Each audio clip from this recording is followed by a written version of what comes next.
तमाम लोग काम कर ही रहे हैं, सभी लोग चाह रहे हैं कि उसका पुनरुद्धार हो, लेकिन सालों से ये पेंडिंग है और धीरे धीरे उसकी स्थिति बदतर होती जा रही है। राज्यसभा में मैंने पहले भी एचईसी मुद्दे को उठाया था, लेकिन उसके बाद भी कोई पहल नहीं की गई सरकार द्वारा। तो मैंने उस दिन इसके बारे में कहने के लिए चुना जिस दिन इसरो की उपलब्धि पर चर्चा हो रही थी, और उस समय मैंने कहा कि इसरो के वैज्ञानिक और इसरो बधाई के पात्र हैं, उनको धन्यवाद दिया, लेकिन साथ ही कहा कि इसरो के लिए चंद्रयान 1, 2, 3 के लिए जो लॉन्चिंग पैड और अन्य उपकरण बने हैं वो एचईसी से बने हैं, और वो मदर इंडस्ट्री है। 1958 में पंडित नेहरू ने उसकी स्थापना की थी और एशिया का सबसे बड़ा इंडस्ट्री है, और इसके बावजूद उसके साथ इस तरह का सौतेला व्यवहार क्यों हो रहा है। जिस एचईसी से किसी समय जो मेधावी छात्र छात्राएं निकलती थे, वो पूरी दुनिया में कोई साइंटिस्ट है, कोई डॉक्टर है, कोई इंजीनियर है, कोई बड़े अफसर है। अभी जो हालत है कि तनख्वाह नहीं मिलने की वजह से बच्चों का नाम स्कूल से कट रहा है, वो चाय बेच रहे हैं, अखबार बेच रहे हैं, इडली बेच कर वो ऑफिस जा रहे हैं ताकि उनकी हाजिरी बनी रहे, और उनका सेंटिमेंट जुड़ा हुआ है उससे। और इतना बड़ा इंडस्ट्री क्यों, आखिर केंद्र सरकार प्रतिमा पर, इतने बड़े बड़े स्टैचू पर करोड़ों रुपए खर्च कर रही है।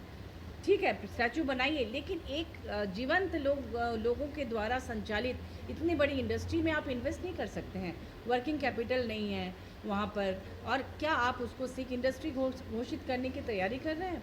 क्या उसको प्राइवेट के हाथों देना चाहते हैं, जैसा कि वहाँ के आंदोलनकारी साथियों का ये कहना है कि शायद उनकी आशंका है कि जिस तरह से रेलवे और एयरपोर्ट, हवाई जहाज़, सब चीज़ प्राइवेट को दिया जा रहा है, प्राइवेट के हाथों, क्या केंद्र सरकार इसको भी तैयारी कर रही है देने के लिए?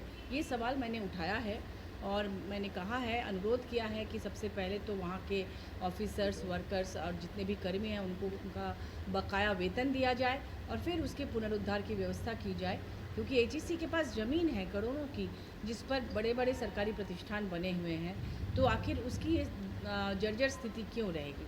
तो इन तमाम मुद्दों को लेकर हम लोग काम कर रहे हैं। टीम इंडिया इसमें पूरी तरह से लगी हुई है। राज्यपाल ने क्या कहा? आज हम लोग राज्यपाल महोदय से, झारखंड के, उनसे मिला हम लोगों ने, और मिलकर सारी बातें हम सभी लोगों ने बताई कि आप इस कस्टोडियन हैं इस एचईसी के, तो आप इसमें पहल करें। तो उन्होंने और भी डॉक्यूमेंट्स मांगे हैं ताकि और अच्छी तरह से, क्योंकि जैसा कि माननीय सुबोधकांत जी ने भी कहा कि इसरो पहले चाहते थे कि इसको अपने में मर्ज कर लेना एचईसी को, क्योंकि वो उनके लिए इतना महत्वपूर्ण है। तो ये भी ध्यान देना है कि अभी आदित्य में भी शायद एचईसी का पार्ट्स है। आगे भी 2047 तक भारत को हम लोग एक विकसित देश के रूप में लाना चाह रहे हैं, तो उसमें एचईसी की बहुत बड़ी भूमिका हो सकती है, और यही विश्वास दिलाना है केंद्र सरकार को, और उसको प्राइवेट के हाथों में नहीं जाने देना है।